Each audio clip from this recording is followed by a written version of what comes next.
Hi Suji, it's Awimene here. As promised, I needed to send you my presentation for our anti-bias curriculum course. So I'll just get started. I'm going to start with my anti-bias action plan. So my action plan was to address the lack of diversity at my daughter's former transitional kindergarten program. I decided to focus on this particular program because when I attended the school, I noticed that there were only Caucasian images in their artwork done by children. There was artwork done, police officers the children had made, but there were only one shade, one skin tone, as I explained in my paper. But the diversity in the school was a wealth. It was a wealth of diversity, and really integrated. And and really Uncle Gary needs you. it was really integrated. It was really integrated. So I wanted to address that, and my addressing that would start with the administration. Do not touch that baby, like it was recommended in my classroom from my peers. I would start with the administration, work with her, share with her the points, the research that's found in children having images that look like them.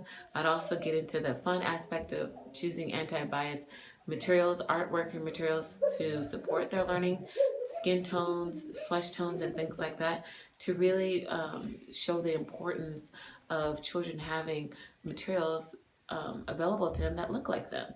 And I would also encourage the teachers who are also of diverse backgrounds to join in with that.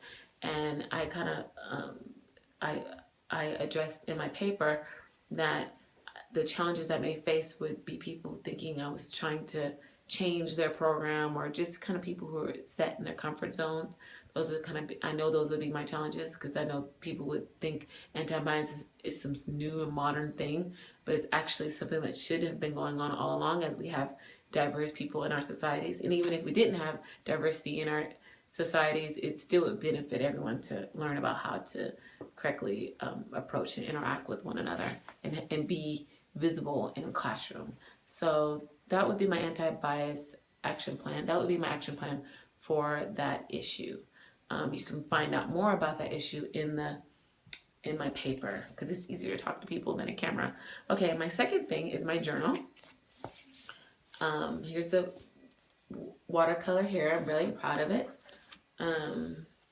What do you value? What do you value in me? I sent on email what my husband said about what he values in me. I can, yeah, I will write that in, but that's what I sent through the email. So here's the gender, learning about identity and fairness. I talk a little bit about my upbringing, and how to establish non-sexist routines and experiences, and having a mixture of roles for both boys and girls. Um, Again, I looked in the book and I kind of followed their journal prompts. This was a journal prompt on race and ethnicity, the value for me to see myself in cartoons, different cartoons I watched, and having that same. I want to have that same opportunity for my daughter.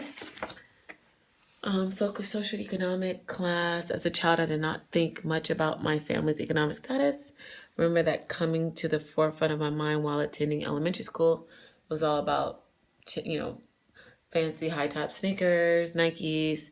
I did not have those kinds of expensive shoes, and I was overlooked or pointed out for not having those. So I just kind of talk about, I journal and write about my experiences. Again, same with ableness, and my niece and her taking sign language, and me wanting to take sign language. My niece has moderate hearing loss. And family configuration. I came from a nuclear family, but my stepdad was sort of the male in my family, and my mom, and I had a stepbrother, and sort of just how that was, and how I wanted to go along with them after church sometimes, but because I was a girl, I couldn't. My mom won't admit it, but it's true. And then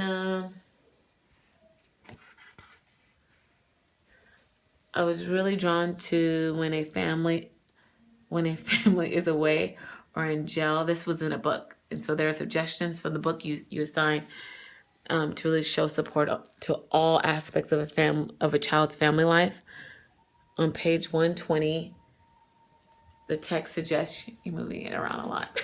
The text suggests to dictate children's stories about recent experiences. I can also relate to an environment where there's no system in place to get to know the family.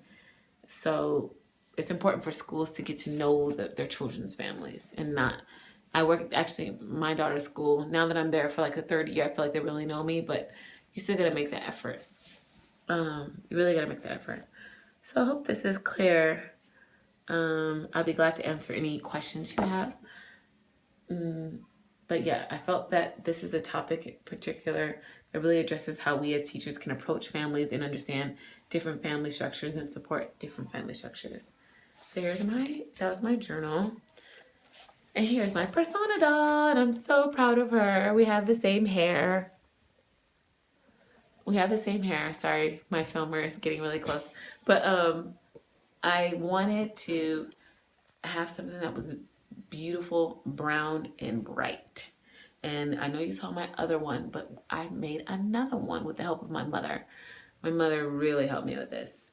And I noticed that everybody was kind of helping each other out. So it gave me and my mom a time for bonding. And I'm very pleased with this. She has a nice little dress, happy little face. My sister even chipped in. It's actually a doll that we all kind of worked together on. Too close. Okay, so I hope this has been really clear. So it is kind of weird to talk to a camera, but if you have any questions about this presentation, just please give me an email. I wanted to make sure I got this into you along with the other revised papers. All right, Suji, have a good one. Bye.